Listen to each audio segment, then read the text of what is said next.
Cowboys, Eagles, Mike Tannenbaum, Adam Schefter with us. Let's just get right to it. Mike T, what's your biggest question heading into kickoff tomorrow night? Matt, can the Dallas Cowboys score enough points to beat the Philadelphia Eagles? Without Micah Parsons, their defense is going to struggle. They added George Pickens. Philadelphia has question marks all over their secondary. New corner outside of Quinyon Mitchell. New safety next to Reed Blankenship. Gian Campbell is a rookie. So a lot of talent, but a lot of inexperience for the Philadelphia Eagles defense. All right, Adam, what's your biggest question for tomorrow night?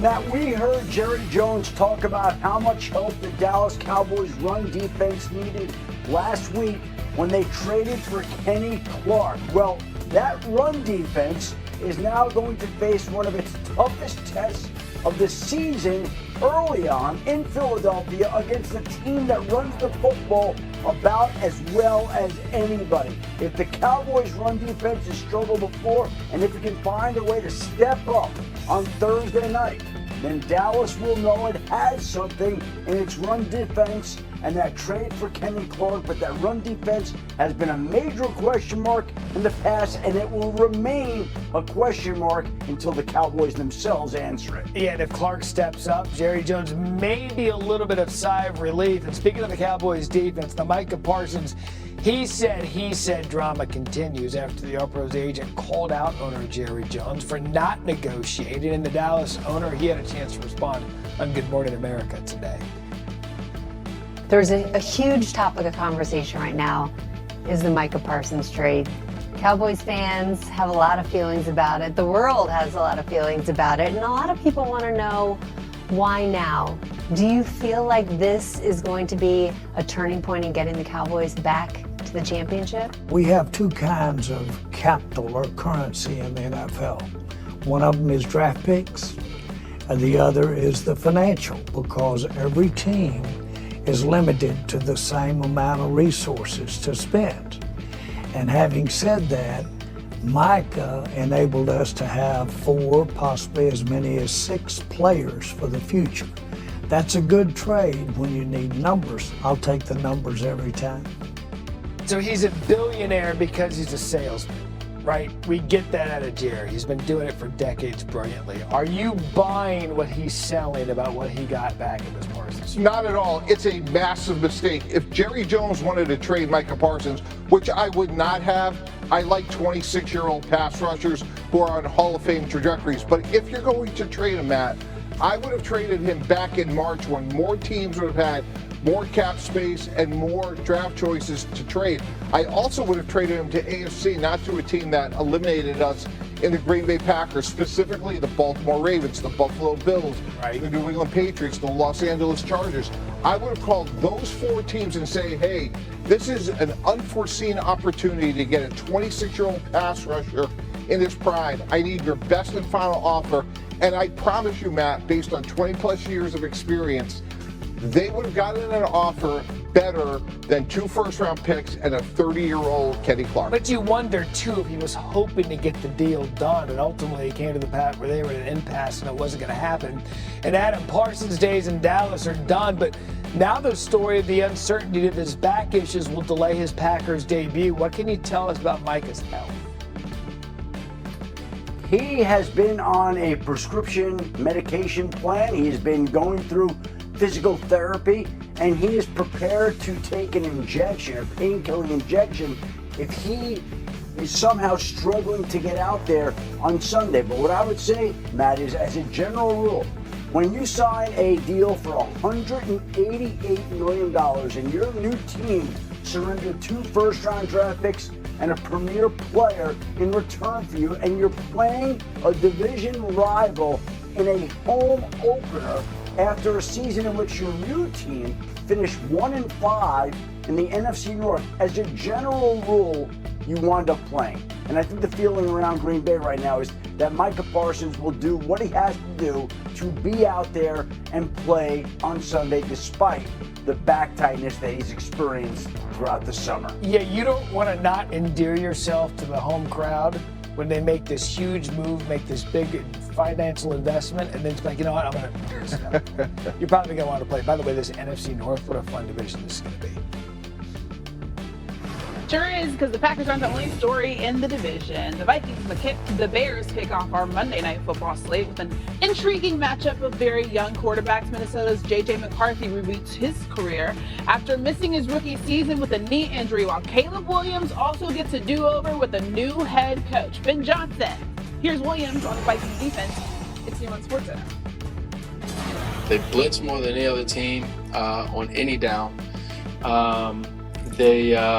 They load up the box. They typically want, many rushers, rushing the QB, as many one-on-ones at the least that they can have. And I think they play well together. They've been able to, maintain those guys and go out there and execute our game plan and be able to go out there and be efficient with the ball is really important for us. Okay, Chef D, so Ben Johnson said before camp that he was going to test Caleb Williams more than he has ever experienced in his career. What can you tell us about Williams' growth under his new head coach? Well, he flashed during the preseason. There were moments when he looked very effective out there, and the Bears believe they're going to get more and more of that over time. They made a big bet in Caleb Williams, a big bet in Ben Johnson, a big bet in all the moves that they made to bolster Caleb Williams. And the feeling around the organization is they have the right quarterback, they have the right coach, and now we get to see if they are right on Monday night against the Minnesota Vikings and the rest of the division and the rest of the games that they play. But I think Ben Johnson force-fed Caleb Williams as much as he possibly could this summer to get to learn what he couldn't absorb, and it'll be easier in a way once he gets to the regular season because Ben Johnson then can scale it back some, but they believe Caleb Williams is poised to have a big season. Yeah, Caleb said he wants to be a top 5 quarterback in this league, so they're coaching him that way. When you think about what to expect out of him in year 2, what are you eyeing? Well, I want to see better rhythm and tempo early in the season. And look, the preseason was certainly encouraging. Last year, he was sacked 68 times. They have 3 new offensive linemen in Joe Tooney, Drew Dahlman, and Jonah Jackson. Christine, that should make a massive difference. And Caleb Williams' own word, I like efficiency. Avoid the negative play, avoid the sacks, avoid the turnovers, get the ball in his hands, trust this new protection, trust this new scheme. All right, let's talk about the other team in this matchup, Chef D. On the other side, last year's number 10 pick, J.J. McCarthy, he's set to make his debut after missing his rookie year with that knee injury. What is the team saying about leading this offense for McCarthy? Well, you look at all the moves that they made at quarterback, and clearly they showed their faith and belief in J.J. McCarthy time and time again throughout the offseason. They decided not to engage with Aaron Rodgers. They didn't re-sign Sam Darnold. They didn't re-sign Daniel Jones. They traded away Sam Howell. They brought in a guy who can be a trusted backup and a sounding board in Carson Wentz. And this team has made all kinds of moves at quarterback, but none have ever been in the fact that they don't believe or doubt J.J. McCarthy. This is going to be his first NFL game. He still hasn't thrown a pass in the NFL due to the torn meniscus injury that he suffered last year. He will get to make his NFL debut on Monday Night Football in the area in which he grew up against the team he grew up rooting for. It sets up as a great plot, a great storyline, and the Vikings also believe, like the Bears believe, that J.J. McCarthy is poised for big things this season. You know, Christine, unlike Adam Schefter and J.J. McCarthy, I didn't go to Michigan, so I can be objective here. Look, I think J.J. McCarthy is going to be really good, but there's going to be some bumps in the road, especially early. First game, as Adam mentioned, Monday Night Football, but Jordan Addison, a really talented receiver, suspended. Jalen Naylor has been hurt. Looks like he may be back. They just reacquired Adam Thielen, someone that J.J. McCarthy has never worked with. So long term, I like where they're going to go, but a lot of pieces have to come together really fast for this to work starting on Monday night. Adam, you have something else to say? Yeah, I don't know that Mike can fully remain objective about Michigan. Again, he did not disclose the fact that even though he didn't go there, he does have a daughter going there. So he is rooting for Michigan. He is a closet Michigan fan, and do not let him deceive you on set. He is for Michigan and J.J. McCarthy as well. What say you? I would say Michigan is not salary cap friendly. We should leave it at that. Okay, we'll leave it there. Shefty, thank you. Mighty, thank you. All right, let's go pro with some quarterbacks at the mic. We have got a show-me game in the AFC North. The Bengals need a show they can get off to a good start. They're 1-11 in weeks 1 and 2 since 2019. 40-year-old Browns quarterback Joe Flacco has to show he can recapture the magic of leading the team to the playoffs in 2023. He spoke today. It's new on SportsCenter. I don't think I've ever given it too much thought about whether I could play at a certain age or not.